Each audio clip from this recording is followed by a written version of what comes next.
Hi friend, শুভ সকাল। সকালবেলা উঠেছি আজকে 6টার সময়। উঠে ছেলেকে পড়তে দিয়ে এসেছি। পড়তে দিয়ে আসার পরেই আমি যখন বাড়িতে আসলাম, তোমাদের দিদিভাই বলছে আমার শরীরটা খুব খারাপ লাগছে এইভাবে বলতে বলতে হঠাৎ করে বাইরে আসলো। বাইরে এসে বারান্দায় না হঠাৎ করে পড়ে গেছে। তা আমি ওকে যাই হোক কোলে করে তুলে নিয়ে এসে ওকে ঘরে শুইয়ে দিলাম। ও এখন শুয়ে আছে। ওর মাথা ঘুরছে, মানে পেটের মধ্যে মানে ব্যথা করছে, খুব সমস্যায় পড়ে গেছি এখন। তা ভেবেছি যে কাজে যাব কি যাব না সেটা চিন্তা ভাবনা করছি এখন। আর আমি যদি বাড়িতে যদি না থাকতাম তাহলে হয়তো একটা দুর্ঘটনা ঘটে যেত। তাই দুর্ঘটনা ঘটতে ঘটতে বেঁচে গেল, আর এখনও অসুস্থ হয়ে পড়ে আছে। আমি বাড়িতেই আছি এখনও পর্যন্ত। এখন সকাল 8টা বাজে। 1 ঘন্টার মধ্যেই এই জিনিসগুলো হয়ে গেল সব কিছুই।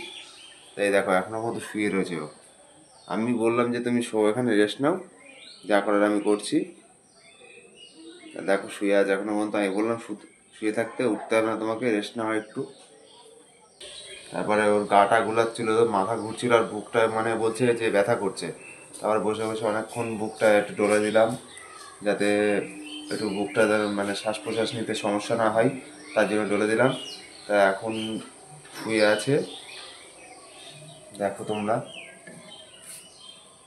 এই দেখো ফ্রেন্ড, তোমাদের দিদিভাই এখনো শুয়ে আছে। আমি ওকে বললাম যে শোও, ওটা কাজ বাজ করতে হবে না।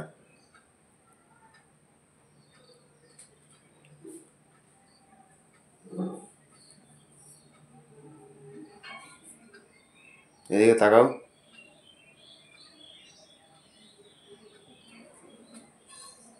দেখেছো এখনো পর্যন্ত শুয়ে আছে। আমি বললাম যে তুমি শুয়ে থাকো, তা উঠতে হবে না। কেন হঠাৎ করে মাথা ঘুরিয়ে পড়ে গেছে, ওই বলতে পারবে সব কিছু যে কী সমস্যা হচ্ছিল।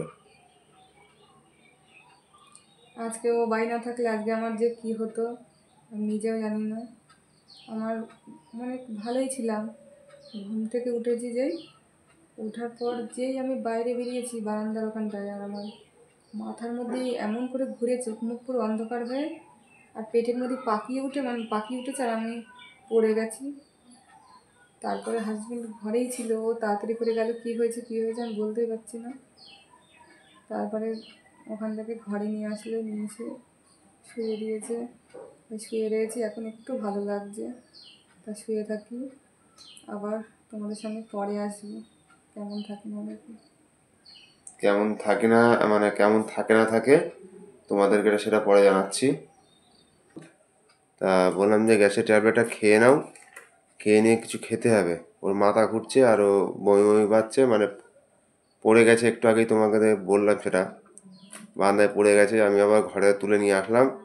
তা ওকে বললাম গ্যাসের ট্যাবলেটটা খেয়ে নাও, খেয়ে নিয়ে আর একটু রেস্ট নাও। রেস্ট নিয়ে তারপর একটু ভাবছি ওকে মুড়ি বিস্কিট ভিজিয়ে খাওয়াবো, খেয়ে নিক। তা কেমন থাকে না থাকে আবার তোমাদেরকে জানাবো। আর দেখি যদি খারাপ কিছু মনে হয় তাহলে আবার ডাক্তারের কাছে নিয়ে যেতে হবে, নিয়ে দেখিয়ে নিয়ে আসতে হবে। তাহলে এই পর্যন্তই, আবার পরে দেখা হচ্ছে। হাই ফ্রেন্ড, চলে আসলাম তোমাদের সামনে। আর তোমাদের দিদিভাই অসুস্থ, সেটা বললাম আগেই।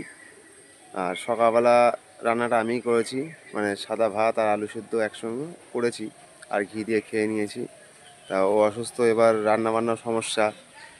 তা ও এখনও শুয়ে আছে। ওকে একটু লবণ চিনির জল করে দিলাম, মাথা ঘুরছে প্রচণ্ড, উঠতে পারছে না, এখনও শুয়ে আছে। লবণ চিনির জল করে দিয়েছি, ও খেলো, খেয়ে নিয়ে শুয়ে আছে। আর এদিকে আমি বাড়ির কাজ বাজগুলো করে নিলাম, এই ঘরটরগুলো পরিষ্কার করা, এগুলো মানে ঘর বারান্দাগুলো একটু ঝাটপাট দিয়ে এইসব করা, এগুলো সব করে নিতে হলো। ওকে তো আর বলতে পারি না আজকে করো এগুলো। আর ছেলেকে আবার স্কুলে দিয়ে আসলাম। ছেলে ঠিক 1:30টার সময় ছুটি পায়, কিছুক্ষণ পরেই ছুটি হবে। এখন 1টা বাজতে মনে হয় 10 মিনিট বাকি যত সম্ভব। তা 1:30টার সময় ওকে আনতে যাবো, 1:20-র দিকে আনতে যাবো। ওকে এনে নিয়ে আবার কাজ আছে, মানে ছেলে বলছিল যে বাবা একটু মাছ খাবো, কাতলা মাছ। তা আমি বললাম যে ঠিক আছে নিয়ে আসবো। তা আমি নিয়ে এসেছি আজকে। এখন রান্না তো ওকে বলতে পারি না যে রান্না করো, এবার আসলে আমাকে রান্না করতে হবে। রান্না করে নিয়ে তারপর দুপুরবেলা খাওয়া দাওয়া করবো। আর ছেলেকে নিয়ে আসার পরে তোমাদের দিদিভাইকে মানে কলের থেকে জল টেনে দেবো, স্নান করবে।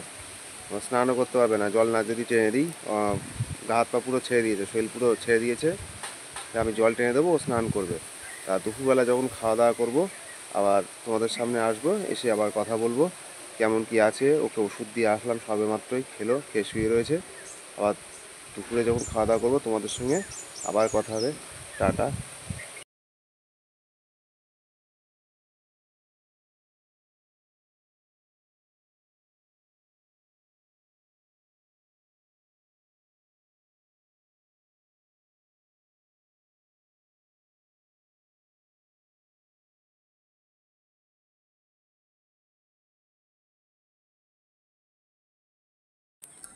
ফ্রেন্ড, চলে আসলাম সন্ধ্যাবেলায় তোমাদের সামনে। আর এই যে তোমার দিদিভাই বসে আছে। ও উঠলেই ওর মানে শরীরটা খুব খারাপ লাগছে, উঠতে পারছে না, চুপচাপ বসেই আছে। আর মানে সেই থেকে শুয়েই ছিল, এখন উঠলো। ফ্রেন্ড, সারাদিন দেখো মানে এত শরীর খারাপ, শুধু মাথা ঘুরছে, মানে উঠে দাঁড়াতেই পারছি না, মানে বসে থাকলে শুয়ে থাকলে ঠিক লাগছে। তা শুয়েই রয়েছি সারাটা দিন। তারপরে দুপুরবেলা মাছ নিয়ে এসেছিলো, মাছটা কোনো রকম রান্না করেছি, স্নান করার পর একটু শরীরটা ভালো লাগছিল, লবণ চিনির জলও খেয়েছি। তারপরে মাছের তরকারিটা শুধু রান্না করেছিলাম, রান্না করে ভাতও খেতে পারিনি, কোনো রকম অল্প একটু ভাত খেয়েছি। খেয়ে নিয়েই শুয়ে পড়েছি, বাকি কাজ সব ও করেছে। তাই দুপুরবেলা ঘুমিয়েই ছিলাম, এই উঠলাম একটু আগে, উঠে নিয়ে বসে রয়েছি। মানে দাঁড়াতে পারছি না, দাঁড়ালেই মাথা ঘুরছে, এরকম হেলান দিয়ে বসে থাকলে বা একটু শুয়ে থাকলে একটু ঠিক লাগছে। তা এখন তো ঘুম থেকে উঠে বসে রয়েছি, বসে থাকি। আর মুখ টুক এখনো ধুইনি, একটু মুখে জল দিয়ে আসি। তারপরে আবার সন্ধ্যাবেলায় ভাবছি একটু চা খাবো। তা আবার তোমাদের সামনে তখন একটু আসছি আমি। নিয়ে আসি চা, লিকার চা খাবে বলতে লিকার চা করে নিয়ে আসি, চাটা খাওয়া যাক। আমার দিদিভাই বলছিল যে দুধ চা খাবো না, লিকার চাটাই করো। তাই লিকার চা করে নিয়ে আসলাম 3 কাপ। তা আমরা খেয়ে নিই। এটা কিন্তু লিকার চা বলতে শুধু লিকার চা না, এর মধ্যে আদা দেওয়া আছে যাতে গলা খুসখুস করে সমস্যা না হয়। তারপর মাথা ভার থাকলে আদা দিয়ে চা খেলে কী হয়, মাথাটা হালকা করে খুলে যায়। এই জন্য আমরা সারা বছর লিকার চা খেলেই মানে আদা, লিকার খেলেই আদা।